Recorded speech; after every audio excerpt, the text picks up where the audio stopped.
Chào mừng các bạn trở lại với kênh review hoạt hình 3D, cùng mình xem tiếp diễn biến tập tiếp theo của bộ Thế giới hoàn mỹ nhé.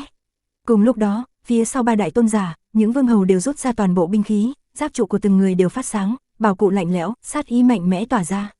Một đám cường giả mạnh mẽ cỡ nào, với hiện tại thì có thể phong vương ở một nơi bất kỳ, bởi vì nhóm người này đều có sức chiến đấu đỉnh cấp tập hợp lại với nhau khiến cho Bất Lão Sơn âm u biến sắc.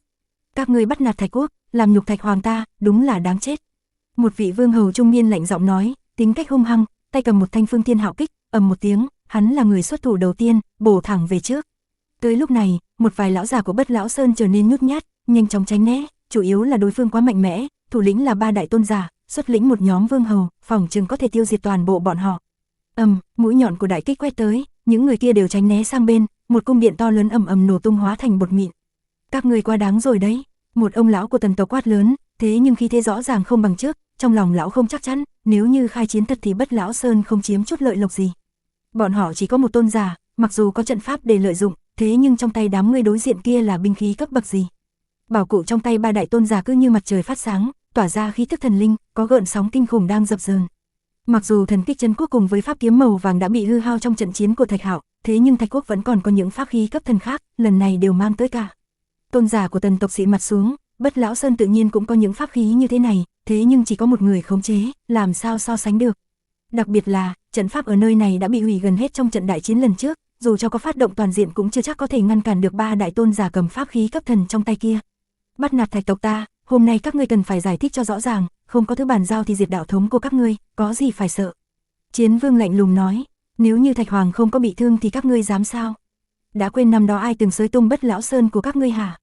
Bằng Vương lạnh lùng khơi dậy vết sẹo kia, trong khi nói chuyện tay của hắn dùng sức, bà lão kia lập tức hét thảm, xương bị gãy không biết bao nhiêu cái, sau đó bị ném mạnh xuống đất. Các ngươi, sắc mặt của bà lão này biến thành màu vàng, sau đó là ngất đi vì tu vi đã bị phế. Nếu không có bàn giao một cách thỏa đáng, vậy thì đánh, Thạch Quốc ta mà sợ à? Minh Vương, tuy rằng hơn trăm tuổi nhưng sau khi đột phá cảnh giới tôn giả thì tinh thần vô cùng sung túc, mạnh mẽ vô cùng. Các ngươi, mấy lão giả của Tần tộc thở mạnh, có chút hối hận. Chén nguyền rủa bí ẩn như vậy, ngay cả tôn giả cũng không nhìn ra nhưng giờ lại bị nhìn thấu khiến bọn họ chẳng biết nói gì. Sở dĩ như vậy là vì bọn họ đang lo lắng, sợ vợ chồng Thạch Tử Lăng sẽ lấy tiên cốt cấy vào trong cơ thể của Thạch Hạo, vì thế cho nên mới muốn nó chết nhanh, bí quá hóa liều. Cuối cùng, bọn họ cắn răng, đẩy ra một lão bộc có tu vi bất phàm, nói hắn là người chủ mưu mọi chuyện, một mình làm một mình chịu. Việc này hiển nhiên là kẻ thế mạng, sẽ không ai tin tưởng thế nhưng như vậy cũng đủ khiến sắc mặt của đám Tần tộc rất khó coi rồi, bọn họ chưa từng bị ép tới một bước này. Hôm nay, bọn họ muốn cãi lý cũng không được, mà sức chiến đấu cũng chẳng sánh bằng, trước nay chưa hề xảy ra trường hợp này. Ẩn nhẫn như vậy, đẩy ra một kẻ thế mạng, thật sự như nhận lấy một cái bạt tai, mỗi người mặt mày đều nóng rát, trong lòng tức giận khó mà chịu nổi. Bởi vì, bọn họ là Bất Lão Sơn, quá khứ luôn luôn bẽ nghễ tám vực, nhìn xuống các đại vương triều, nay lại bị tát một cú, ép tới nước này. Đúng lúc này, tiếng bước chân vang lên, một đoàn ánh bạc hiện lên ở trên đường, không nhanh không chậm tiến lại gần, tỏa ra khí tức thần thánh và mạnh mẽ. Đây là một thiếu niên, trên người mặc bộ giáp màu bạc, khí khái anh hùng, ánh sáng thần thánh tỏa ra, không thể nào miêu tả được vẻ thần võ, giống như là một thiếu niên thiên thần hạ giới vậy. Chính là Tần Hạo, trong tay của nó cầm chiến kích màu bạc chỉ về trước, thần uy lẫm lẫm, không thể xúc phạm. Ánh mắt của nó rất thâm thúy, nói, muốn một trận chiến, còn sợ các ngươi à, ta xem hôm nay ai dám diệt đạo thống nơi này. Vương hầu của Thạch Quốc hừ lạnh, chả lẽ sợ một thiếu niên sao? Trên người Tần Hạo mặc pháp y thần linh, mà lúc này bộ ngực của nó phát sáng, phù văn màu trắng bạc dày đặc, vô cùng thánh khiết, nhưng mà luồng gợn sóng này đáng sợ tới kinh người. Đám Chiến Vương, Bằng Vương tự nhiên là không sợ, thế nhưng bọn họ biết khả năng cần phải nhờ vài thiếu niên này để cứu Thạch Hạo, cho nên cũng không có khai chiến. Vợ chồng Thạch Tử Lăng thở dài, còn thứ tới rồi, bọn họ không thể không đứng lên, tiến tới ngăn cản can ngăn, không thể để cho cục diện càng xấu hơn nữa. Rầm, Bằng Cửu ra tay, một tát đập chết kẻ thế mạng kia, dòng máu đỏ thắm bắn tung tóe. Thời khắc này, vẻ mặt của Tần Hạo cứng đờ, mà đối diện, tất cả đám người Tần tộc sắc mặt đều hóa đen, trên trán nổi gân xanh nhưng chung quy lại vẫn nhịn, một chưởng này chẳng khác nào tát lên mặt mỗi người vậy. Đúng lúc này, Thạch Hạo tỉnh dậy, mở mắt ra nhìn mọi người, mở miệng đầy suy yếu, nói, ba mẹ, con không cần tiên cốt, nếu đã vậy, cứ tự nguyện chết. Nó nhìn về đám Chiến Vương, Bằng Vương, nói, hộ tống ta về Thạch Quốc. Hạo nhi, Tần Di Ninh kéo tay của nó, sao chịu để nó rời đi. Thạch Hạo suy yếu an ủi, nói, mẹ, đừng khóc, con cảm ơn công ơn nuôi dưỡng của ba mẹ, nhưng mà con không thể báo đáp được, thật sự con không muốn khôi cốt của đệ đệ, con đã trải qua những chuyện này thì làm sao để đệ ấy trải qua chứ. Tần Di Ninh khóc lớn, vô cùng khổ sở. Thạch Tử Lăng nắm chặt nắm đấm, thấp giọng gào lên. Đây là lựa chọn gian nan nhất trong đời hắn, nếu là người khác thì cũng khó mà giữ hay bỏ. Chiến Vương, Bằng Vương, dìu ta lên. Thạch Hạo nói, hai mắt thiếu hụt hào quang như ngày nào, chẳng còn khí khái anh hùng, lúc này bệnh tình rất nặng. Mấy lão vương tới nâng nó dậy, bảo vệ ở bên. Ta đã nhìn thấy ba mẹ, cảm thấy vô cùng ấm áp, không còn tiếc nuối nữa. Thạch Hạo nhẹ giọng nói với ba mẹ, sau đó quay đầu lại nhìn về mấy vị lão vương, nói, ta còn có hai tâm nguyện, một là về Thạch Quốc xem một chút, hai là hãy mai táng ta ở cách Thạch thôn không xa, ta nghĩ sẽ sống ở nơi đó. Thiếu niên này vốn là một người kinh diễm nhất thiên hạ, vậy mà lại rơi vào tình cảnh như thế này khiến người khác chua xót, lẽ ra nó phải hào quang vạn trượng, vút tới trên 9 tầng trời, kết quả lại chết sớm như vậy. Bệ hạ, người nhất định sẽ tốt lên mà. Chúng ta không biết Thạch thôn ở nơi nào, nơi đó ngăn cách với ngoại giới, nhưng chắc Thanh Phong chẳng mấy chốc sẽ tới. Bọn họ không biết an ủi ra sao, mà những vương hầu kia cũng tiến tới nhìn nó, vô cùng thương xót. Vốn là sẽ xưng tôn trên thế gian, ai có thể chống đỡ, vì sao lại như thế? Bọn họ đều không cam lòng, căm tức thay cho Thạch Hạo, cảm thấy tiếc nuối. Chúng ta về thôi, về Thạch Quốc. Thạch Hạo nhẹ giọng nói, rất nhanh nó lại hôn mê, quá mức suy yếu. Không thể di chuyển, trạng thái hiện tại của nó không cách nào vượt qua hư không được, không chịu nổi loại giày vò kia. Thạch Tử Lăng mở miệng, ngăn cản mọi người. Đám chiến vương, Minh Vương gật đầu, tình trạng của Thạch Hạo quá kém, cơ bản không cách nào mang đi được, nếu không sẽ chết ngay trên đường. Cuối cùng, nửa viên thánh dược được hòa tan trở thành chất lỏng thơm ngát tiến vào trong miệng của Thạch Hạo, tôn giả ra tay giúp nó luyện hóa thánh dược, trị liệu thương thế. Sáng sớm, ánh mặt trời chiếu sáng, tươi mát phồn thịnh. Thạch Hạo tỉnh lại, ngắm nhìn ánh bình minh, nó nhẹ nhàng thở dài, lẳng lặng không nói gì. Mọi người vui mừng, trạng thái của nó có vẻ khá hơi chút xíu, việc này khiến cho thần y Trương Trọng nghi ngờ không thôi. Báo, có khách tới thăm. Đúng lúc này, đám người Bất Lão Sơn lần nữa nhận được bẩm báo, có người tới bái sơn muốn vào sơn môn. Người nào? Người của Tần tộc cau mày, cảm thấy khó xử. Vẫn là người của Hoang vực, quên đi, cứ để họ vào. Sau đó không lâu, đám Hạ Ô Vũ, Tiêu Thiên, Chu Vũ Hào, Ngạn Tâm, đông đảo đệ tử của Bổ Thiên Các cùng nhau tiến vào. Tuy rằng truyền thừa đã bị đánh tan nhưng vẫn sống sót không ít người. Nghe Thạch Hạo gặp đại nạn, những người này đều chấn động, mạnh mẽ như tiểu Thạch lẽ ra tiền đồ vô tận, nhưng giờ lại chết đi khiến họ khó mà tiếp thu được. Bổ Thiên Các có thể trùng kiến đều dựa vào sự quật khởi của Thạch Hạo, quét sạch bốn phương, tiêu diệt vài đại địch như Thú Sơn Tây Lăng. Mấy chục người tới đây đều muốn nhìn thấy nó. Các người tới à? Thạch Hạo mỉm cười, thế nhưng sắc mặt lại cực kém khiến người khác thở dài không thôi. Đã từng là một thiếu niên hăng hái giờ lại tới bước này, sinh mệnh đã không còn nhiều nữa. Sẽ tốt lên thôi, mọi người nói nhỏ, thật sự không đành lòng nhìn nó chết đi, ai cũng đều thương cảm. Báo, ngoài sơn môn có người tới thăm. Cao tầng Bất Lão Sơn lần nữa nhận được bẩm báo. Rất nhanh, đám cựu đầu sư tử, Hỏa Nha, Chim Loan Năm Màu cùng với một vài sinh linh đã kết bạn với Thạch Hạo ở Bách Đoạn Sơn tới thăm. Ngoài ra còn có tổ phụ của cựu đầu sư tử là Cửu Linh Vương cũng tới. Cả đám nhìn nhau, tất cả đều không giúp được gì, bọn họ cũng không có cách nào cứu trị cho Thạch Hạo. Có thể gặp mặt các ngươi, ta cũng vui vẻ rồi. Thạch Hạo nói, tuy rằng không chút màu máu thế nhưng trong nụ cười vẫn có vẻ tươi vui và ngọt ngào. Hỏa Quốc, Thân Vương tới thăm, giáo chủ Thái Huyền giáo tới thăm, lão tộc trưởng Thanh Vũ tộc tới thăm, vương giả Linh tộc giá đáo, Thanh Giao tôn giả Hải tộc giá đáo. Trong nửa ngày này, sơn môn của Bất Lão Sơn tựa như bị đập phá, các thế lực lớn không ngừng có người tới thăm, muốn gặp Thạch Hạo lần cuối cùng, đưa tiễn nó. Đến cùng có bao nhiêu truyền thừa, e rằng hàng ngàn, thậm chí là hàng vạn. Không chỉ có các đại vương hầu, trong đó còn có vài tôn giả, lúc trước đã tránh được đại kiếp nạn, cảm ơn công lao của Thạch Hạo, nếu như không có nó thì ai biết hạ giới sẽ đại loạn ra sao, ngày tháng đó mọi người chẳng hề muốn chút nào. Ngoại trừ những cường giả ở đất liền ra thì còn có tu sĩ của Hải tộc cũng tới. Hôm đó, khách tới thăm không dứt, người đến quá nhiều, phòng xá của Bất Lão Sơn sắp chịu không nổi, chuyện này quả thật quá rầm rộ, có mấy ai hưởng thụ được cảm giác tôn sùng này. Mọi người chấn động, sức ảnh hưởng của tiểu Thạch vượt quá tưởng tượng, dù là Tần tộc cũng phải sợ hãi. Lần này, Thạch Hạo tiêu diệt 7 thần khiến các thế lực lớn cảm kích, tất cả mọi người đều hiểu, nếu như không có nó thì sau này tất có đại họa, các giáo đều phải nghe theo sự điều khiển của thần linh. Đáng tiếc, Thạch Hạo sẽ chết, mặc dù rầm rộ như này nhưng cũng không phải là chuyện vui gì, nó tuyệt diễm như thế nhưng lại chết quá sớm khiến nhiều người thở dài. Người tới thật sự quá nhiều, sau đó đám Thạch Tử Lăng, Chiến Vương, Bằng Cửu không thể ngăn cản được, không thể cho người khác lại tới thăm như vậy sẽ ảnh hưởng tới tình hình của Thạch Hạo. Cả ngày này, không ngừng có người tới, toàn bộ đều tới thăm Thạch Hạo, đương nhiên cũng có người tới xem Thạch Hạo có chết hay không. Vào lúc chạng vạng, tiểu viện thanh tịnh của Thạch Hạo, người bình thường không thể tiếp cận, toàn bộ bị chặn lại. Thạch Hoàng, thân thể của người không tốt, chuyện sau này không ai nói được gì, vì sao không từ dịp này mà truyền ra bảo thuật côn bằng, nếu không sợ rằng sẽ thất truyền mất. Mấy người của Bất Lão Sơn tới đây, dù sao thân là chủ nhà, nhưng lại bị đám Chiến Vương, Thạch Tử Lăng cẩn thận theo dõi, lúc này một ông lão mở miệng nói thế. Người có ý gì? Bằng Cửu lúc này đứng bật dậy, trợn mắt nhìn. Minh Vương cũng giận dữ, nói, hơn nửa thời gian của Thạch Hoàng toàn chìm trong hôn mê, chỉ có ít thời gian là tỉnh táo, lúc tỉnh thì không ngừng ho ra máu, vậy mà ngươi còn dám có ý đồ, muốn người hao tâm khắc lại phù văn đầy phức tạp hả, muốn ép người chết sao? Ý kiến này của đám Tần tộc các ngươi hay đấy. Chiến Vương cũng trầm mặt xuống, lửa giận dâng trào, hắn biết Tần tộc muốn Thạch Hạo truyền bảo thuật vô thượng này cho Tần Hạo. Mấy vị lão vương cũng đang nhẫn nhịn, bởi vì muốn mượn khối tiên cốt kia để chữa trị cho Thạch Hạo, có việc thì cầu người, nếu không sớm đã phát tác rồi. Thạch Hạo nghe thấy thế thì xua tay ra hiệu, nói bọn họ không cần nổi giận, than thở, là ta sơ suất, lúc mê lúc tỉnh, suy nghĩ cũng không nhiều. Nó hơi dừng lại một chút, nói, đi lấy bảo cốt đến đây, ta muốn khắc pháp môn côn bằng. Bệ hạ, đám chiến vương, bằng cửu sốt sắng, pháp môn côn bằng rườm rà tới mức nào chứ, chắc chắn không dễ khắc thành. Nên biết, lúc trước khi Thạch Hạo ở tổ côn bằng ở Bắc Hải quan sát, thì tốn mất mấy ngày liền mới có thể ghi nhớ dấu ấn vô cùng phức tạp như sao trên trời kia. Hiện giờ, với trạng thái này của nó, nếu như thúc ép khắc pháp môn này thì nhất định sẽ khiến nó chết vì kiệt sức. Hạo Nhi, không thể, vợ chồng Thạch Tử Lăng ngăn cản, quyết không để nó làm thế. Con đã quyết định, Thạch Hạo lắc đầu, nó muốn lưu lại pháp môn này, cho Thạch Quốc một bộ rồi đưa cho Thạch Thôn một bộ. Tuy rằng Liễu Thần cũng tu hành thế nhưng sau khi bước vào cánh cửa kia, giờ cũng không biết đang ở phương trời nào, còn sống hay chết cũng là một ẩn số. Nó không muốn pháp môn côn bằng thất truyền, muốn lưu lại trên thế gian. Bảo cốt đã mang tới, ai cũng không thể ngăn cản được Thạch Hạo, trong cảnh hoàng hôn, nó bắt mọi người rời khỏi, ai cũng không thể ngăn cản, nó muốn yên lặng khắc.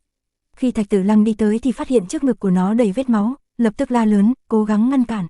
Bệ hạ, mấy lão vương cũng run sợ, tất cả đều đồng loạt phản đối, không cho nó khắc nữa. Tình trạng của ta không tốt, gần hôn mê nữa rồi, xem ra dù dùng hết khả năng cũng chỉ có thể khắc được một nửa chân nghĩa. Thạch Hạo than nhẹ, sắc trời chạng vạng, Bất Lão Sơn rối loạn, bởi vì lần này lại có một nhóm người hơn 100 người tới thăm, nói chuyện nhao nhao nhằm về tiểu viện của Thạch Hạo.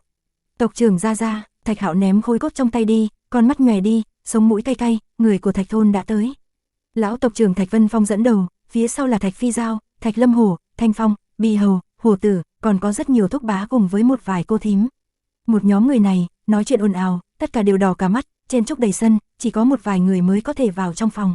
Cháu ngoan, để cháu oan ức rồi, chúng ta về nhà thôi. Lão tộc trưởng run run, xoa xoa đầu nó, giống như lúc nó còn nhỏ. Ở đây không trị liệu được chỉ có thể chờ chết, chúng ta về thôn nhất định có thể trị hết cho ngươi. Nhị Mãnh tức giận, liều mạng nói, tộc trưởng nói rồi, trong thôn ta cũng còn có rất nhiều tổ khí, lấy toàn bộ vật liệu của các nhà cứ thế thả vào trong đình, nói không chừng có thể luyện ra tiên đan, chúng ta trở về, không ở đây nữa. Đại tráng cũng quát lên. Thạch Hạo nghe những câu này thì muốn phì cười thế nhưng ánh mắt nhòe đi, chất lỏng ấm áp chảy xuống. Hiển nhiên, sau khi đám Nhị Mãnh, Đại Tráng tới Bất Lão Sơn thì từ trong miệng của đám vương hầu nghe được một vài chuyện. Về nhà, cháu ngoan, chúng ta về nhà.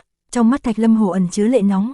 Thạch Hạo đang cười thế nhưng lại có nước mắt rơi, trong lòng vô cùng ấm áp cũng tràn đầy tiếc nuối, nói, được, chúng ta trở về, trở lại Thạch thôn, con rất nhớ tất cả mọi người. Cháu ngoan, thúc mang cháu về nhà nhen, để con chịu oan ức rồi. Thạch Lâm Hổ giọng run run nói, hắn là người đàn ông bước ra từ đại hoang, lưng hùm vai gấu, vô cùng thẳng thắn nhưng lúc này con mắt cũng đỏ lên, hơi chút nghẹn ngào. Đi, chúng ta cùng trở về. Thạch Phi Giao tiến tới vươn tay ôm lấy Thạch Hạo, cả người nó toàn là máu khiến hắn vô cùng đau xót. Con sẽ khỏe lại thôi, trở lại Thạch thôn, chúng ta không cần phải đi nữa, cứ ở mãi nơi này, không tranh với đời.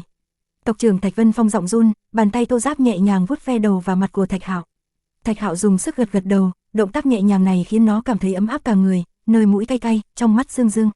Những người trong thôn la hét kéo tới đây cũng chẳng suy nghĩ gì nhiều, tất cả đau thương và buồn phiền đều hiện lên ở trên mặt, vô cùng giản dị, những lời nói đều phát ra từ tận đáy lòng nói lên được nỗi lòng của họ. Đám chơi từ thuở nhỏ Đại Tráng, Nhị Mãnh, Bì Hầu đều tới, trong mắt ai cũng rưng rưng nước mắt, muốn mang nó về Thạch thôn ngay lập tức. Chờ đã, Chiến Vương tiến lên, trên mặt đầy vẻ ưu lo, hắn cũng rất muốn đưa Thạch Hạo về hoang vực thế nhưng tình trạng cơ thể của Thạch Hạo quá yếu, không chịu nổi dày vò. Hơn nữa, hắn vẫn níu lấy một chút hy vọng, muốn dùng tiên cốt để chữa thương cho Thạch Hạo. Lúc này, hắn nói cho đám người Thạch thôn hiểu. Thạch Vân Phong tóc hoa dâm, khi nghe Chiến Vương nói rõ thì người hơi rung, sau đó cẩn thận lấy một bình ngọc nhỏ từ trong lồng ngực ra, nói, chỗ ta còn có Bất Lão Tuyền, để cho thằng bé dùng chắc sẽ có chút hiệu quả. Thứ này vừa ra lập tức khiến mọi người khiếp sợ, phàm là những ai nhìn thấy đều trợn tròn mắt, thần vật như thế này mà cũng có. Tới cùng, Thạch thôn có lai lịch ra sao, tất cả mọi người đều nghẹn lời.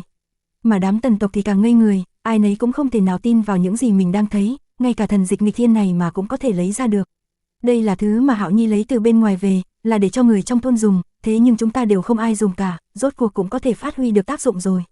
Lão tộc trưởng thổn thức, năm đó, Thạch Hạo ở Bách Đoạn Sơn đạt được tổng cộng 5 giọt Bất Lão Tuyền ẩn chứa vật chất trường sinh nên muốn đưa về cho Thạch thôn dùng. Từ lúc còn nhỏ Hạo Nhi đã không ngừng mang những bảo huyết dị trùng, linh dược từ ngoài về Thạch thôn, giống như một tiểu đại nhân chăm sóc cho gia đình vậy. Lão tộc trưởng nói tới đây thì hàng lệ nóng lăn dài trên gương mặt đầy nếp nhăn khiến lòng người xúc động. Mấy năm trước, Thạch Hạo lớn có bao nhiêu đâu, đã đi ra đại hoang, tiến vào Bách Đoạn Sơn, đi tới tổ côn bằng và tao ngộ với các cao thủ, rồi lấy rất nhiều thứ mang về thôn. mọi người đều cảm nhận được, một thiếu niên với tâm tư đơn thuần là muốn Thạch thôn cằn cỗi này càng ngày càng tốt hơn.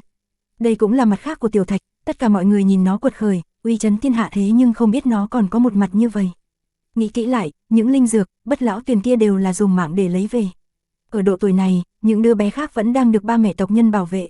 Nó không có việc gì thì thôi, nhưng hiện giờ đang trên con đường huy hoàng, uy chấn thiên hạ lại lâm vào cảnh sắp chết khiến lòng người xúc động vô cùng. Bất Lão Tuyền, mỗi một giọt đều giống như mỗi con rồng nhỏ, có linh tính cực mạnh đang cuộn trào trong bình nhỏ, một giọt này tiến vào trong miệng của Thạch Hạo khiến toàn thân nó phát sáng. Đây chính là thần dịch hy hữu trên thế gian, có thể trì hoãn già yếu khiến người khác tỏa ra sức sống thanh xuân, giá trị vô lượng. Giọt thần dịch tiến vào trong bụng, sắc mặt của Thạch Hạo lập tức khá hơn một chút, da rẻ hơi có vẻ hồng hào, hiệu quả rất rõ ràng, vẻ khỏe mạnh hơn lúc trước đôi chút. Có hiệu quả kìa, mọi người thán phục, không hổ là bảo dịch trường sinh. Tạm thời không nên rời đi, chúng ta xây dựng một hồ niết bàn, hòa tan những linh đan thành chất lỏng để cho bệ hạ gột rửa, làm liều một phen vậy. Minh Vương mở miệng, lần này, các vương của Thạch quốc mang tới rất nhiều dược thảo, linh đan cũng có rất nhiều, tất cả cứ như là lương thực chất thành một đống lớn. Ba đại tôn giả cùng với vợ chồng Thạch Tử Lăng sau khi thỉnh giáo mấy vị thần y thì quyết định xây một hồ niết bàn. Bất Lão Sơn có một pháp môn niết bàn, được xưng là ngũ hành niết bàn. Hiện giờ dược đan đều sung túc, Tần Di Ninh tự mình bố trí, cảm thấy có thể tạo ra một hồ niết bàn hoàn mỹ nhất, gột rửa thân thể của Thạch Hạo để khôi phục lại sinh cơ, thử nghiệm để nó niết bàn. Tình trạng chuyển biến theo hướng tốt, có thể sẽ thành công, nếu như có thêm vài giọt Bất Lão Tuyền nữa thì hiệu quả càng tốt hơn. Chiến Vương lên tiếng, trên thực tế, mấy vị tôn giả này vẫn ôm lấy ý niệm kia, nếu như không có biện pháp nào nữa thì hy vọng vào lúc sống còn có thể dùng tiên cốt để cứu trị cho Thạch Hạo. Vì vậy, bọn họ không muốn rời đi, nếu không với cách làm của đám tần tộc thì ba đại tôn giả sớm đã trở mặt, tiến hành đại chiến sau đó rời đi rồi. Người Thạch quốc không vừa lòng với tần tộc thế nhưng nghe được nếu làm như vậy thì mới có lợi cho Thạch Hạo, cho nên quyết định thử một phen, nhưng mà với yêu cầu là đám người tần tộc không được tiếp cận. Ở Bất Lão Sơn đưa ra yêu cầu như thế này thì đối với tần tộc mà nói đây chẳng khác gì là sỉ nhục, thế nhưng người của Thạch thôn lại thẳng thắn và thật thà, chẳng hề có chút thiện cảm gì với bọn họ nên không thể nào tin. Con ngoan, chúng ta ở đây thêm buổi chiều nữa, mai sẽ lên đường, thử xem hồ niết bàn có hiệu quả hay không. Tộc trưởng Thạch Vân Phong nói. Thạch Lâm Hổ, Thạch Phi Giao, Nhị Mãnh, Bi Hầu, Thanh Phong đều vây quanh chăm sóc Thạch Hạo, không cho quá nhiều người lại gần. Các thế lực lớn trong thiên hạ không ngừng tới thăm, Bất Lão Sơn vô cùng náo nhiệt thế nhưng tất cả giáo chủ và cường giả đều đứng ở bên ngoài, đêm nay vô cùng quan trọng ai cũng không thể lại gần. Trong linh trì, khí lành lượn lờ, hào quang lưu truyền, cứ như là ngọc dịch vậy, đầu tiên là có màu sữa sau đó lại xuất hiện màu xanh cây cỏ, rồi lại hiện ra màu vàng đất, biến hóa không ngừng. Tộc trưởng Gia, con nghĩ nên để Bất Lão Tuyền cho Thạch thôn dùng, không cần lãng phí lên người con làm chi. Thạch Hạo biết tình trạng của mình, thật sự không muốn tiêu hao hết như vậy. Nhưng yêu cầu này làm sao có khả năng sẽ được đáp ứng chứ? Mọi người nhỏ một giọt thần dịch vào hồ niết bàn, bắt đầu trị liệu. Nó đầy người là thương tích, xương cốt trong cơ thể cũng toàn là vết rạn nứt, vừa vào trong hồ thì lập tức bị sương mù nhấn chìm, rất nhiều tinh khí vọt vào trong cơ thể để tầm bổ thân thể tổn hại của nó. Có hiệu quả, mọi người mừng rỡ, nhìn thấy cơ thể Thạch Hạo phát sáng, vết thương nhúc nhích, xương khớp vang lên tiếng va chạm, ai cũng cảm thấy đã có tác dụng. Thần y Trương Trọng nhíu mày, nhìn cẩn thận nhưng không nói gì. Thạch Hạo nhắm mắt ngồi xếp bằng ở nơi đó, mấy đại tôn giả cùng nhau hóa giải dược lực, gột rửa cơ thể nó, một hồ nước thuốc này cũng không biết đã hòa tan bao nhiêu viên linh đan, đánh đổi cái giá rất lớn. Tần Di Ninh, Thạch Tử Lăng hộ pháp bên cạnh, tự mình làm chủ, bọn họ biết cấu trúc và công hiệu của hồ niết bàn, vẻ mặt vô cùng sốt sắng. Thạch Hạo trong lòng thở dài, yên lặng vận chuyển một loại công pháp, lúc trước vì cứu ba mẹ, tìm kiếm tổ phụ cho nên từng đại náo nơi đây và chiếm được bản bí thiên ngũ hành niết bàn này. Nó rõ ràng, chữa thương ở nơi này cũng chỉ có tác dụng nhất định mà thôi thế nhưng vẫn không thể thay đổi được gì cả. Người khác không biết thế nhưng nó lại vô cùng hiểu rõ, phù văn nguyền rủa giống như dì xanh kia, càng ngày càng dày, dung nhập vào tận nơi sâu trong xương cốt của nó, khó có thể trừ tận gốc. Một đêm qua đi, Thạch Hạo hôn mê rồi lại tỉnh tới mấy lần. Rất nhiều người đứng ở xa nhìn về hồ niết bàn chờ mong kết quả, cả đêm không ai ngủ. Thế nào rồi? Rốt cuộc, hồ nước phát ra tiếng vang, mọi người Thạch thôn còn có các vương hầu Thạch quốc đều vào tới hỏi thăm. Chiến Vương lắc đầu, sắc mặt âm u, ngũ hành niết bàn cũng chỉ giúp cho tình trạng của Thạch Hạo khá lên một chút thế nhưng vẫn không cách nào diệt trừ được thứ phù văn nguyền rủa kia. Ba đại tôn giả quan sát cẩn thận thì phát hiện, theo thời gian trôi đi thì những thứ gì xanh kia càng ngày càng dày đặc hơn. Chúng ta nên rời đi, Thạch Lâm Hổ nói, không muốn trì hoãn nữa. Đợi thêm chút nữa, mấy vị thần y đang thảo luận, muốn dùng thần châm kích thích sinh cơ trong cơ thể của người, chờ xí nghe ý kiến của bọn họ đã. Bằng Cửu nói, sắc mặt chẳng hề dễ nhìn chút nào. Bên trong tiểu viện, Thạch Hạo đón ánh bình minh, nó nằm trên một chiếc ghế dựa, cúi đầu dùng tâm khắc lên một khối cốt, đó là pháp môn côn bằng. Nó biết thời gian còn không nhiều nữa, toàn bộ nỗ lực cũng chỉ phí công, cũng không có bất kỳ biện pháp nào để tiêu diệt sức mạnh nguyền rủa của tên đại nhân tiên điện kia. Giang giác, lão tộc trưởng Thạch Vân Phong nghe rất rõ, nơi ngực của Thạch Hạo vang lên tiếng xương vỡ đồng thời khóe miệng của nó tràn ra một ít máu. Cháu à, lão kêu to, nó đang dùng mạng để khắc pháp môn côn bằng, chí tôn cốt của nó đang giải thể, nứt ra từng khối nhỏ. Những người khác cũng vào tới, vội vàng ngăn cản. Tần tộc, các ngươi sao lại vô liêm sỉ tới mức này chứ, lại đề xuất cái ý nghĩ này, Hạo Nhi đã sắp chết rồi mà còn khắc pháp môn côn bằng gì nữa chứ, đúng là nghiệp chướng mà. Một vị thúc thúc quát lớn, đây không phải là muốn giết chết Thạch Hạo hay sao? Thạch Phi Giao quát mắng, đại tráng, Nhị Mãnh thì nắm chặt nắm đấm, hận không thể hủy nơi đây ngay lập tức. Thạch Hạo lau đi vết máu rồi nhẹ nhàng xua tay, ra hiệu cho họ không cần gấp gáp và nổi giận làm gì, nói, cái này là do con chọn, con nghĩ nên lưu lại cho Thạch Quốc, cho Thạch thôn pháp môn này. Chúng ta không cần, cháu nên dưỡng thương cho tốt. Thạch Lâm Hổ nói, nếu như đám tần tộc không mang ý nghĩ, mơ tưởng tới bảo thuật này thì sao như thế này được. Người Thạch thôn sắc mặt rất khó coi, vô cùng lo lắng. Thạch Hạo lắc đầu, lần nữa chú tâm khắc pháp môn côn bằng, tâm trí đều tập trung vào việc này. Tần tộc, không phải đánh vào tình thân, để Tần Hạo kế thừa pháp môn này hay sao, nhưng mà đối với Hạo Nhi thì, thân thể không cách nào chịu đựng được, sẽ bị tiêu hao tới chết mất. Trong cơ thể của Tần Hạo có tiên cốt, tại sao không chủ động thể hiện đi chứ? Đương nhiên, Hạo Nhi là người của Thạch thôn chúng ta, bản tính cũng giống chúng ta, nhất định sẽ từ chối khối cốt này của đệ đệ mình, sẽ không cần. Nhưng mà, thân là đệ đệ thì phải có chút biểu hiện chứ, như vậy chúng ta cũng sẽ cảm thấy đỡ hơn phần nào. Thạch Lâm Hồ nói nhỏ, nó nói rồi, tất cả đều nghe theo quyết định của ba mẹ, nếu như cần thì cứ lấy cốt để cứu ca ca. Con mắt của đại tráng đỏ ửng, nói, nếu như đổi vị trí cho nhau, Tiểu Hạo chắc chắn sẽ chủ động cứu lấy đệ đệ mình. Chúng ta cũng không phải đi tranh khối cốt này, chúng ta cũng chẳng cần, chẳng qua chỉ cảm thấy. Hắn nghẹn họng nói, Thạch Hạo lắc đầu, không cho mọi người nói nữa, nói, ta thật sự không cần. Mấy vị thần y bàn bạc rồi đưa ra kết quả, mỗi người đều lắc đầu, biểu thị vẻ đầu hàng. Còn chần chờ gì nữa, ở đây thì cũng chỉ có thể chờ chết thôi, chúng ta đi. Nhị Mãnh nói, Thanh Phong rơi lệ ngăn lấy một cánh tay của Thạch Hạo để cho nó không khắc nữa, muốn nó lập tức rời đi. Sắc mặt của Chiến Vương, Minh Vương, Bằng Vương cũng rất khó coi, đi tới đi lui, chung quy lại vẫn là thất vọng, không có bất kỳ biện pháp nào. Thạch Tử Lăng, Tần Di Ninh nghe thấy thế thì tim như đang bị dao cắt, đây là đứa con của bọn họ có thể nào trơ mắt nhìn chết chứ? Thần y, nếu như đổi cốt thì có tăng tỷ lệ thành công không vậy? Hai người run giọng hỏi. 2 ngày này Trương Trọng vẫn theo dõi sát sao, nghe thấy thế thì thở dài, nói, Thạch Hoàng nhìn thì có vẻ tốt lên, kỳ thực đã hao tổn tới chí tôn huyết trong cơ thể để kéo dài tính mệnh của mình, vì tâm nguyện còn chưa làm xong, muốn gặp gỡ mọi người. Cái gì? Rất nhiều người sợ hãi, sao lại như thế chứ? Sắc mặt bọn họ trắng bệch. Hiện tại nếu như cấy ghép tiên cốt thì đã trễ, chí tôn huyết trong cơ thể của Thạch Hoàng đã hao tổn quá nghiêm trọng, đã không còn phù hợp với yêu cầu nên khó mà tầm bổ khối cốt kia. Đây là kết luận mà Trương Trọng đưa ra. Cái gì? Tất cả mọi người đều run lên, tay chân lạnh lẽo, đây giống như đánh tan đi hy vọng cuối cùng của bọn họ. Chúng ta đi, Thạch Lâm Hồ hét lớn, đi, rời nơi đây, về hoang vực, về Thạch Quốc, trở lại thôn của chúng ta. Tộc trưởng Thạch Vân Phong nói to, lệ nóng đầy mặt khó mà kiềm chế được. Thần y, thật sự là hết cách ư? Tần Di Ninh cảm thấy linh hồn của mình như bị hút rời khỏi cơ thể, gần như ngất đi, sắc mặt tái nhợt không chút màu máu. Trương Trọng lắc đầu, nói, đã trễ, trì hoãn thời gian quá dài. Thạch Tử Lăng hét lớn, tóc tai rối bời cứ như nhập ma vậy, con mắt đỏ au, chiến mâu nắm chặt trong tay cũng không biết muốn chém giết về nơi đâu. Hắn chống thẳng chiến mâu, một chân quỳ xuống đất, mái tóc rối tung che hết mặt, một tràng vực đầy mạnh mẽ tỏa ra, khóe miệng chảy máu, các ngón tay nắm chặt chiến mâu cũng ưa máu. Đi, về Thạch Quốc, Chiến Vương khẽ nói, cùng với người Thạch thôn ôm Thạch Hạo đã ngất im lặng rời khỏi nơi này. Trong một tòa thành lớn gần nhất, tế đàn được mở ra, một thông đạo xuất hiện, bọn họ cất bước trở về. Việc Tiểu Thạch đã trở về đã làm chấn động cả hoang vực, từ Bất Lão Sơn trở về thì nó đã bị hôn mê, cả người nó đều bị thương không ngừng chảy máu, sau đó được đưa vào Hoàng cung Thạch Quốc. Thiên hạ sôi trào, hoang vực chấn động, chuyện này có ý nghĩa là Thạch Hạo hoàn toàn mất đi hy vọng sống sót, không sống được bao lâu nữa. Tuy rằng có tin đồn nói nó sẽ chết đi nhưng dù sao còn chưa tới mức ấy, hoặc cũng sẽ có kỳ tích phát sinh và có thể gắng gượng vượt qua một kiếp này. Nhưng bây giờ xem ra, trần gian đã ổn định, suy cho cùng thì nó quật khởi quá nhanh, vị thiếu niên chí tôn làm thiên hạ kinh sợ đã đi đến cuối cuộc đời người, không còn cách nào để cứu chữa nữa rồi. Thiên hạ chấn động, tất cả mọi người đều đang bàn tán về việc này, rất nhiều người đều tiếc thay cho nó. Thạch Hoàng, tuyệt diễm biết bao nhiêu, cứ như vậy mà chết đi, thật quá đáng tiếc mà. Cùng thần khai chiến, giải quyết tai họa lớn, cuối cùng lại đẩy bản thân rơi vào cảnh thân tử đạo tiêu, sao mà quá bất công, sao mà lắm bi thương. Các nơi đều bàn tán sôi nổi, các đại giáo trong thiên hạ đều biết, tuy rằng từ sớm đã đoán được kết quả này thế nhưng khi sự thật được phơi bày thì lại làm cho người ta phải thở dài. Tiểu Thạch kỳ thực rất đáng thương, thuở nhỏ đã bị người ta móc đi chí tôn cốt, suy yếu đến không chịu nổi, gần như là chết khi vừa mới sinh ra.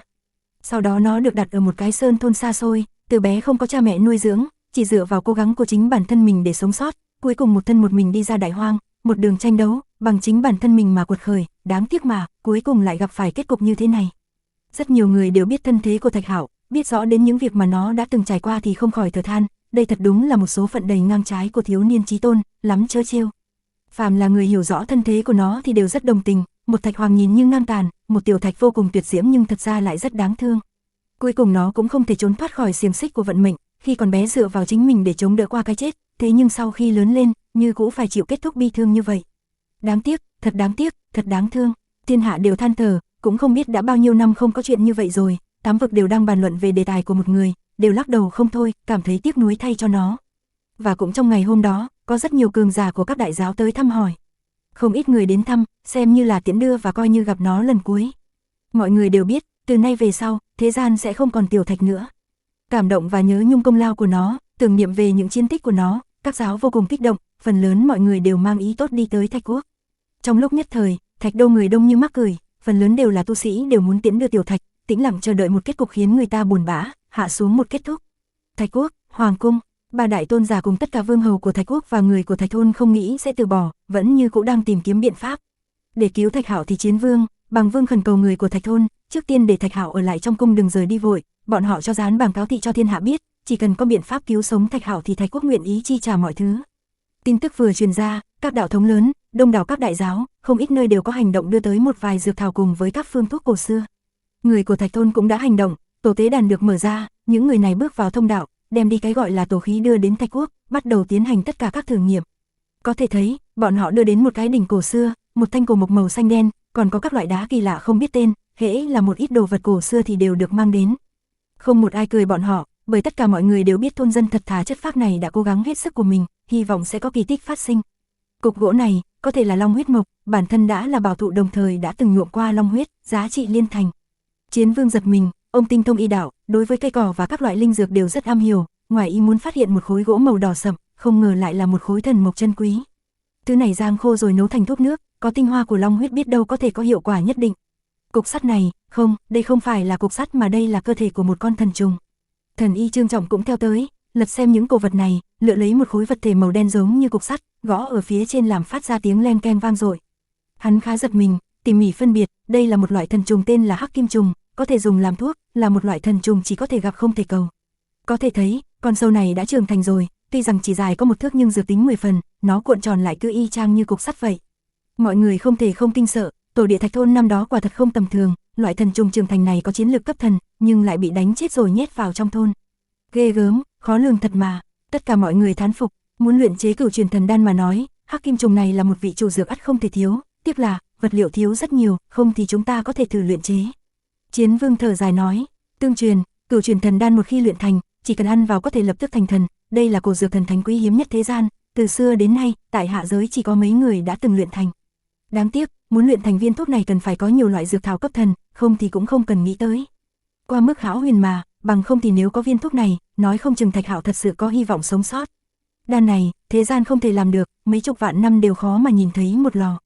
Trương Trọng lắc đầu, mọi người thở dài, cuối cùng cũng là quá mức hư ảo. Tất cả mọi người đều đang lật xem những đồ vật cổ này, đáng tiếc, có thể có 2 vật làm người khác ngạc nhiên đã coi như là ngoài dự đoán của mọi người, không còn có loại dược thảo đặc biệt khác nữa. Chẳng qua vẫn có phát hiện một món tổ khí rất mạnh mẽ, nhưng đây chẳng qua chỉ là binh khí không có khả năng cứu tính mạng người.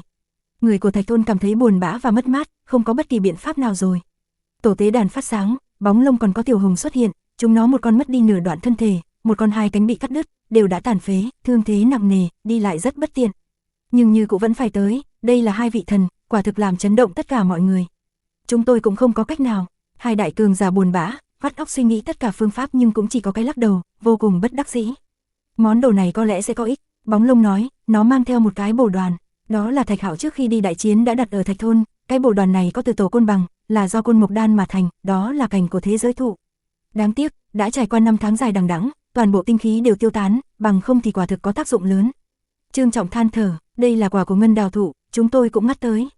Thạch Phi Giao nói, cẩn thận đưa qua một cái hộp ngọc, trong đó có ánh bạc lấp lánh của quả đào.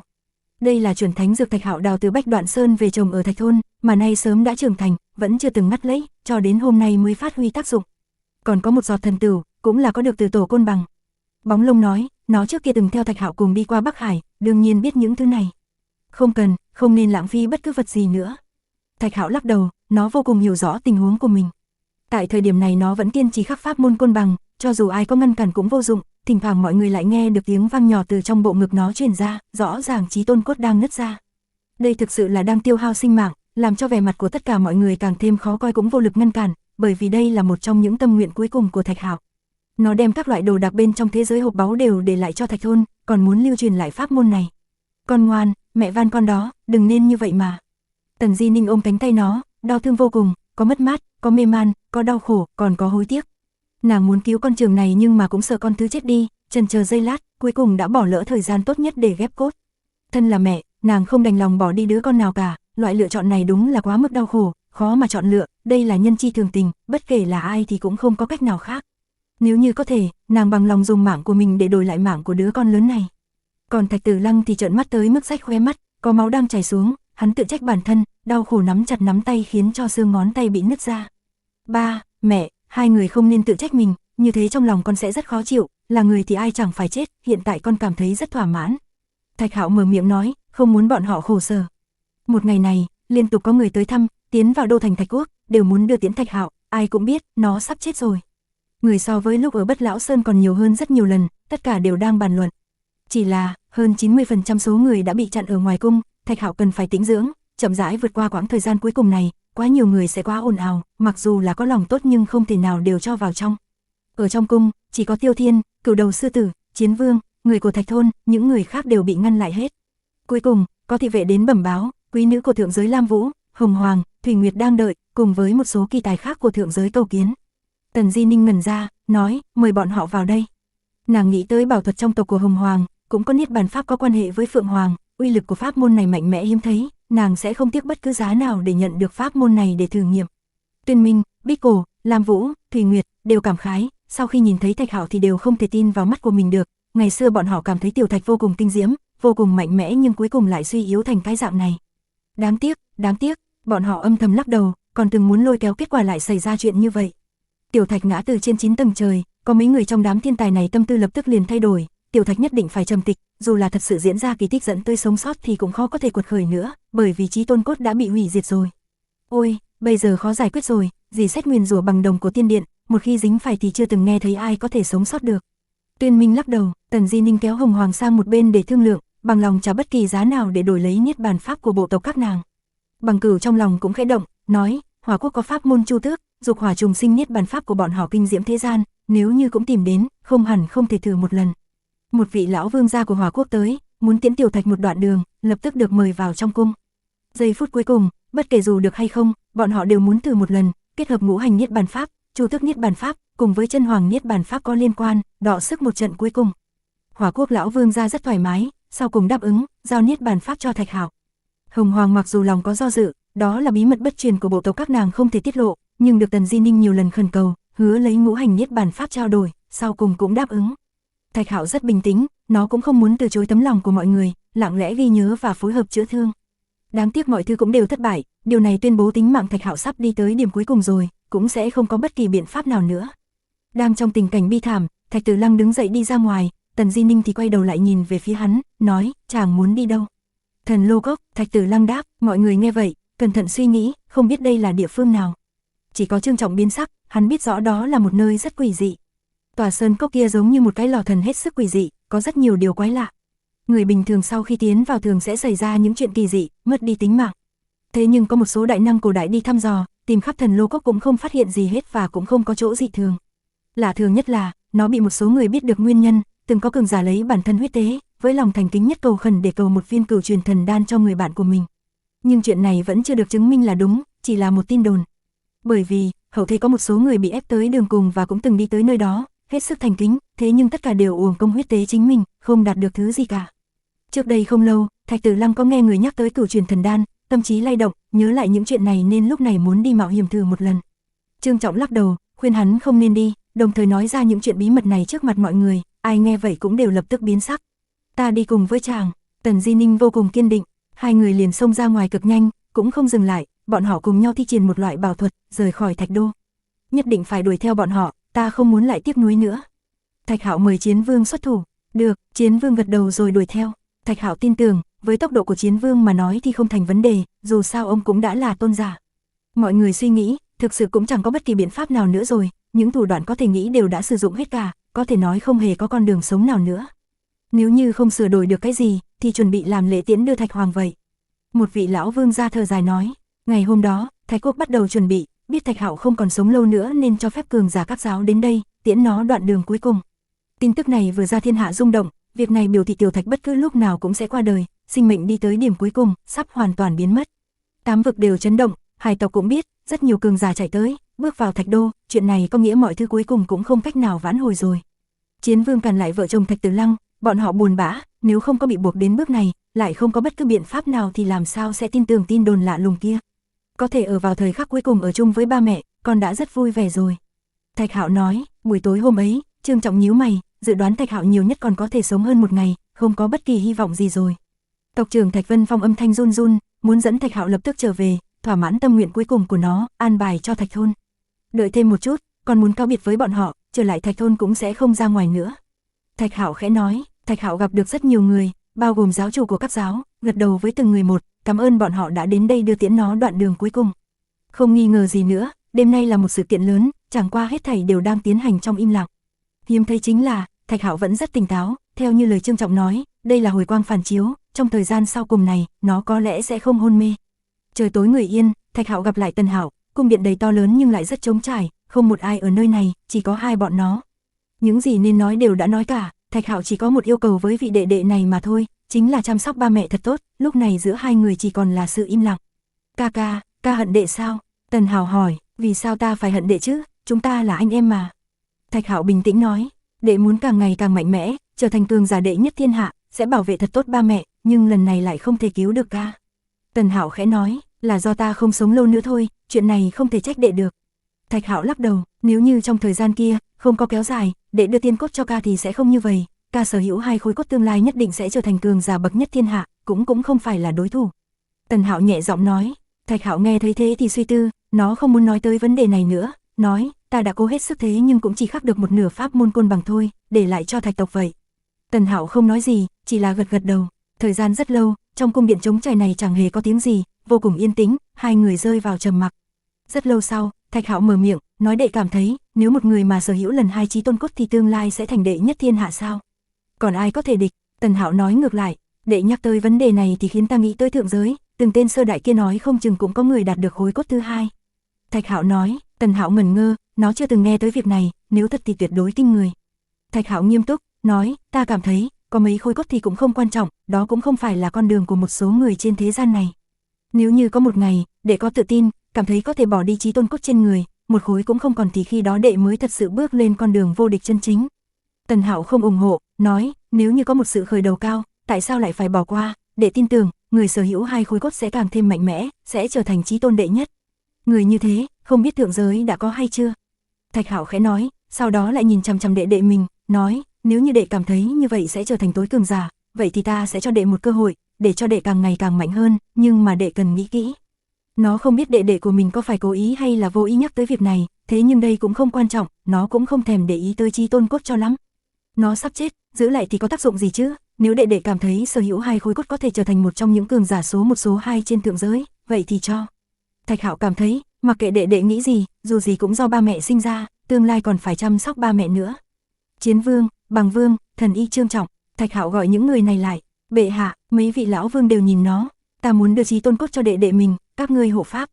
Thạch Hạo nói, nó sợ mấy người sinh ra hiểu lầm nên mới giải thích. Cái gì, bệ hạ không thể, mấy người giật nảy mình, ca, Tần Hạo cũng há miệng, không biết nên nói gì, không cần nhiều lời, Thạch Hạo trước giờ là con người quyết đoán, dù là dưới tình huống yếu ớt như vậy thì cũng là như thế, trong con người có thần mang tỏa ra khiến mọi người khó mà mở miệng ngăn cản được. Thân thể vốn toàn là vết nứt, lúc này lại dùng sức thì nơi ngực lại nứt ra, Thạch Hạo bình tĩnh và quyết đoán lấy khối tàn cốt chưa tới 2/3 kia ra. Khối cốt này vẫn trắng bóng như trước thế nhưng tràn đầy vết rạn nứt, đó là gắng gượng ghép từng mảnh cốt nhỏ lại với nhau, khối cốt này tỏa ra khí lành, dù rời khỏi thân thể thế nhưng vẫn có tiên quang thiêu đốt. Bệ hạ, Chiến Vương, Bằng Vương đều hoảng sợ, Tiểu Thạch thẳng thắn tới cỡ nào chứ, trước lúc lâm chung lại làm ra việc như thế này khiến bọn họ nước mắt dâng trào. Thần Y Trương Trọng, xin hãy giúp đệ ta nối xương. Thạch Hạo nói, bình tĩnh ngồi ở nơi đó, bản thân dùng sức khép lại bộ ngực, tuy máu tươi chảy ra thế nhưng nó vẫn ngồi im ngay ngắn. Thạch Hoàng, Trương Trọng khiếp sợ, không nghĩ tới sẽ diễn ra tình cảnh này, Thạch Hạo ngược lại đưa khối chí tôn cốt cho đệ mình. Minh Vương, Bằng Cửu, Chiến Vương đồng thời xông tới giúp Thạch Hạo cầm máu và chữa thương cho nó, trong lòng bọn họ vô cùng đau đớn. Rất nhanh, người Thạch thôn biết được tin, Thạch Tử Lăng và Tần Di Ninh cũng biết việc, lập tức vọt vào trong cung điện, toàn thân đều run rẩy. Đừng nên ỷ lại hai khối cốt này, dùng chí tôn huyết để tầm bổ toàn thân hồng để hai khối cốt này lột xác, như vậy mới đi theo con đường vô địch khác. Thạch Hạo nói, người sống tới tất cả đều run rẩy, ai nấy sắc mặt tái nhợt, khó mà tin được hết thảy mọi chuyện, tại sao có thể như vậy, cuối cùng nhất định sẽ là kết cục này sao? Tần Di Ninh kêu gào thiếu chút nữa đã ngất đi, nhào tới phía trước ôm lấy thân thể Thạch Hạo, nước mắt mơ hồ, kêu khóc vang vọng, tim nàng đau như dao cắt. Hạo nhi của ta, con đừng có chết mà, tại sao có thể như vậy? Mẹ có lỗi với con. Nàng ôm Thạch Hạo, thân thể bắt đầu run rẩy, khó có thể mà đứng thẳng, nghĩ đến quá khứ, những chuyện đã qua, trong lòng nàng tràn đầy đau xót, vô cùng hối hận vì đã bỏ lỡ quá nhiều, suốt thời gian qua chưa từng ở bên con Trường, đến cuối cùng lại phải từ biệt. Ngực Thạch Hạo chảy đầy máu, sắp chết tới nơi rồi, nó cũng cảm thấy rất đau đớn, không nỡ buông bỏ tất cả, an ủi mẹ của mình đừng nên khổ sở nữa. Hạo nhi, con không được rời bỏ mẹ, không được chết nha, mẹ thực sự không muốn. Tần Di Ninh mặt đầy nước mắt, năm đó chưa từng chăm sóc tốt cho Thạch Hạo, một mình ở Vũ Vương phủ bị người móc đi chí tôn cốt khiến máu chảy đầm đìa, đã chịu quá nhiều cực khổ, biết bao bất hạnh. Sau đó lại lưu lạc ở Thạch thôn, lần từ biệt này đến mười mấy năm, ngăn cách bởi hai đại vực, chưa từng chăm sóc qua nó. Mà nay không ngờ lại bị như thế, bất hạnh một lần nữa lại xảy ra, nhưng nàng chỉ biết trơ mắt nhìn, không biết làm sao cứu chữa. Chí tôn cốt đâu, mau trả lại đây, nhanh giúp Hạo nhi nối lại, không được để nó chết. Tần Di Ninh khóc kêu tê tâm liệt phế, sao có thể như vậy chứ, con Trường đã không được ghép tiên cốt, ngược lại đem cốt của mình móc ra, sao mà quá thê lương vậy. Đã chậm rồi, trong cơ thể Thạch Hoàng không đủ chí tôn huyết, khó mà tầm bổ cho khối cốt, mà ngay sau khi rời khỏi cơ thể muốn lần nữa nối lại cũng vô dụng. Trương Trọng nói, không. Tần Di Ninh hai mắt vô thần, đau khổ không chịu nổi. Mẹ, người đừng quá thương tâm, khối cốt kia đã vô dụng với con rồi, không cứu được con thì hãy đưa cho đệ đệ đi. Thạch Hạo an ủi, là lỗi của mẹ, bởi vì chần chờ mà bỏ lỡ thời gian ghép cốt. Tần Di Ninh ôm nó, cao giọng khóc lớn, tràn đầy hối hận, nàng không bỏ được con Trường, cũng sợ con thứ vì vậy mà bị thương, liên tục do dự dẫn đến kết quả thời gian trôi qua, muốn ghép tiên cốt cũng đã không được rồi. Mẹ, người đừng nên tự trách mình, làm sao có thể trách người chứ? Làm sao có thể lấy cốt của đệ đệ được, con sẽ không đồng ý, sao có thể lấy mạng của nó để đánh đổi chứ? Con đã từng trải qua việc này nên sẽ không để cho đệ đệ trải qua sự dằn vặt đó. Thạch Hạo nói khẽ, khóe miệng tràn đầy máu, vẻ mặt càng ngày càng trắng như tuyết. Thạch Tử Lăng đứng nơi đây gần như thẫn thờ, trong cặp mắt hổ không ngừng có nước mắt lăn xuống, trong miệng lẩm bẩm, sai là ở chúng ta, nhiều lần chần chờ nên đã bỏ lỡ thời gian, là lỗi của chúng ta mà, đây sẽ trở thành nỗi đau và tiếc nuối cả cuộc đời ta. Ba, sao lại nói thế, các người như vậy chỉ làm cho con thêm khó chịu, thực sự không phải lỗi của các người mà. Thạch Hạo cái mũi cay cay, nó chẳng hề oán trách hai người, thứ nhất nó tuyệt đối sẽ không lấy khối cốt kia, thứ hai nó cũng từng suy nghĩ qua, nếu như mình cũng có hai người con, cũng gặp phải tình huống cần lựa chọn như thế, thì sẽ lựa chọn ra sao? Đó chắc chắn sẽ là quyết định đầy đau khổ. Nó biết, đã nhiều ngày ba mẹ phải sống trong đau khổ, chịu đủ dằn vặt, tuy rằng chần chừ bỏ lỡ thời gian ghép xương, nhưng đây không thể nói là bọn họ sai được. Hạo nhi của ta, mẹ có lỗi với con, ta thực sự rất hối hận, đây sẽ là nỗi đau suốt đời ta, khó mà tha thứ cho chính mình. Tần Di Ninh cực kỳ bi thương, đốt ngón tay trắng bệch, thân thể lảo đảo khó mà ổn định được. Thạch Tử Lăng hai mắt đầy tơ máu, trầm thấp rít gào, nhớ lại những gì đã trải qua mấy năm nay, như một giấc mộng, có tràn đầy tự trách, có vô tận nuối tiếc. Hắn cùng với Tần Di Ninh thấy hổ thẹn với con Trường, để lại quá nhiều tiếc nuối, đây là lần thứ hai trong đời này nhìn nó suy yếu, sắp sửa qua đời. Không có ghép tiên cốt cho Hạo nhi, mà trái lại lấy chí tôn cốt của nó cho đệ đệ mình, điều này sao quá thê lương. Thạch Tử Lăng và Tần Di Ninh khó có thể tự kiềm chế, ngôn ngữ đầy bi thương. Ba, mẹ, mọi việc không thể trách các người được, đưa khối cốt kia cho đệ đệ cũng giống như kéo dài sinh mạng của con, làm bạn bên cạnh các người. Nghe nó nói như thế, trong lòng vợ chồng hai người càng thêm đau thương, nước mắt chảy dài. Thạch Tử Lăng gào thét, tóc đen trên đầu dài ra giống như nhập ma vậy, sợi tóc buông xuống tới mặt đất, trong mắt hắn thần quang nổ bắn ra, nói, Thạch Tử Lăng ta, 20 năm đầu tung hoành thiên hạ, không chút sợ hãi. Mười mấy năm sau, bị nhốt ở Bất Lão Sơn, cuối cùng chém rất kiêu ngạo, mài mất nhuệ khí, chôn vùi bản tâm. Đời này con nuối tiếc, sau một ngày này, ta muốn điên cuồng, đời này nhất định phải hủy diệt tiên điện, san bằng nơi truyền thừa của bảy thần, tại đây lập lời thề máu. Hắn gầm thét, nắm chặt quả đấm, sau lưng hắn một cây chiến mâu màu vàng hiện lên, nhắm thẳng vào trời cao. Bất luận có ra sao, cũng không sửa đổi được tất cả, sinh mệnh của Thạch Hạo không còn nhiều, ai cũng không có cách nào giữ lại. Người của Thạch thôn mắt đã sớm đỏ, vây quanh ở phía trước, tất cả đều lồng ngực phập phồng, hô hấp dồn dập, nắm chặt nắm đấm, bọn họ hận không thể ngửa mặt lên trời giống to. Cháu ngoan, ta muốn giết người. Thạch Lâm Hổ rít gào, Thạch Hạo không có được tiên cốt để chữa trị, ngược lại mất đi cốt của mình, làm cho hắn tử đi ra từ đại hoang này muốn khóc lớn. Những người khác cũng như vậy, Nhị Mãnh, Đại Tráng, suýt chút nữa đã nổi điên, nếu không có Thạch Hạo kêu to, không để cho bọn họ làm loạn, gây ra sai lầm. Hài tử, tộc trưởng Thạch Vân Phong lôi kéo tay nó, muốn nói gì đó nhưng lại nói không nên lời, khóe mắt tràn đầy nếp nhăn chỉ có lão lệ tuôn trào. Ca ca, Tần Hạo đứng ở một bên khẽ gọi một câu, sống thật tốt, quý trọng tất cả, chăm sóc tốt cho ba mẹ. Thạch Hạo gật đầu, bình tĩnh nói, ta sẽ trở thành người mạnh nhất, sẽ bảo vệ tốt bọn họ. Tần Hạo nói. Thạch Hạo nhìn về phía Trương Trọng, nói, thần y, ngài có nắm chắc không, có thể bình an nối cốt không? Trương Trọng gật đầu, nếu là người khác khẳng định sẽ không được, có nguy hiểm rất lớn, nhưng Nhị công tử hẳn không có vấn đề gì, trong cơ thể hắn sớm đã sinh ra máu chí tôn, đang tầm bổ tiên cốt, hiện nay tự nhiên cũng có thể tầm bổ khối cốt này. Trong cơ thể có thần huyết tự nhiên có thể nối xương, Thạch Hạo là do trong cơ thể sản sinh ra nhiều phù văn của dì đồng xanh biếc, hơn nữa chí tôn huyết hao tổn quá nghiêm trọng nên sẽ gặp nguy hiểm khi nối xương. Thạch Hạo nhíu mày, nói, mặc dù là chí tôn cốt hơn xa cốt cách cùng huyết nhục bình thường khác, nhưng mặt trên lại nhiễm phải một chút lời nguyền, nhất định phải cẩn thận. Cái này không là vấn đề gì, trong cơ thể Nhị công tử có tiên cốt hoàn hảo, có năng lực ma diệt một chút phù văn kia. Trương Trọng nói, vậy mau tiến hành đi. Thạch Hạo nói, khối cốt trắng trong óng ánh, tuy rằng thiếu khuyết nghiêm trọng, lại tràn đầy vết nứt, là do cố gắng ghép lại với nhau nhưng vẫn như cũ lấp lánh rực rỡ, nở rộ tiên quang. Nhưng mà nó dính đầy tơ máu, có phần tươi đẹp mà thê lương, nhìn trong mắt mọi người ở Thạch thôn, thật là chướng mắt. Sao mà lắm bất công, sao mà lắm bi thương. Thạch Tử Lăng, Tần Di Ninh tất cả đều khó có thể chấp nhận, ôm lấy Thạch Hạo nghẹn ngào nói không ra lời. Trương Trọng cùng Tần Hạo còn có khối cốt kia rời đi, trong đại điện một mảnh thê lương ảm đạm, mọi người đều rất đau lòng, không thể nào bình tĩnh được. Chiến Vương, Bằng Vương, Minh Vương tiến lên trước, yên lặng kiểm tra thân thể Thạch Hạo, dồn hết thần lực kéo dài sinh mệnh cho nó. Tại sao có thể như vậy? Tiêu Thiên, Cửu Đầu Sư Tử, Hạ Ô Vũ mọi người đều vào tới, bọn họ nghe được tin tức này, cảm thấy khiếp sợ bội phần. Trong điện đầy ắp người, những khuôn mặt quen thuộc toàn bộ đều mang thương cảm, tuy rằng đã đoán được Thạch Hạo khó có thể cứu sống, thế nhưng lại không ngờ rằng có chuyện như vậy. Hài tử, chúng ta trở về đi thôi. Lão tộc trưởng Thạch Vân Phong nói. Chờ một chút đã. Thạch Hạo lắc đầu, nó muốn nhìn một chút xem khối cốt kia có thực sự sống lại. Tiểu ca ca, Thanh Phong khóc thút thít, mắt to đỏ bừng. Năm đó là Thạch Hạo đưa hắn về Thạch thôn, mà nay lại phải ly biệt như thế, không thể gặp lại nữa.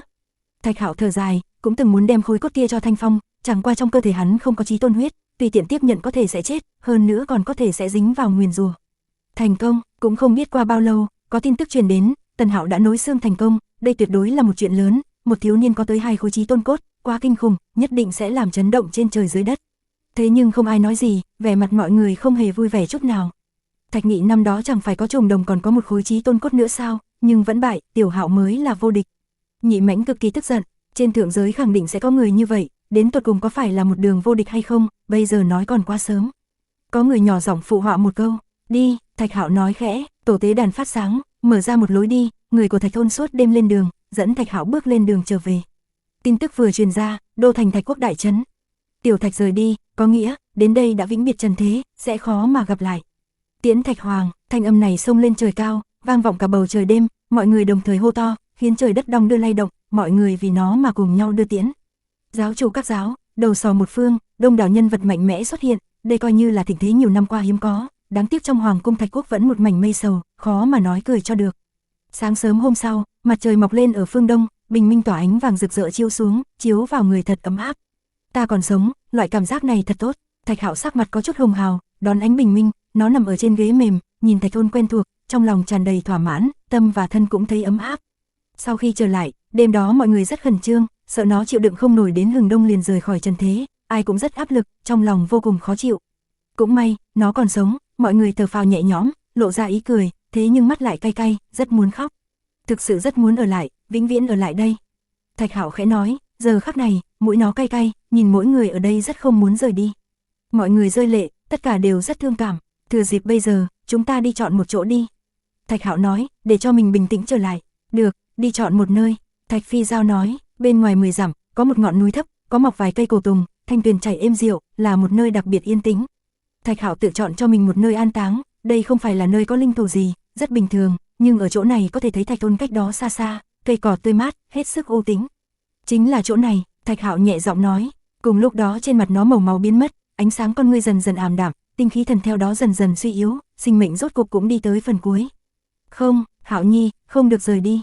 Mọi người kêu to, cùng nhào về phía trước. Đến đây là hết tập 119 của bộ Thế giới hoàn mỹ, hãy đăng ký kênh để nhận thông báo sớm nhất cho tập tiếp theo nhé.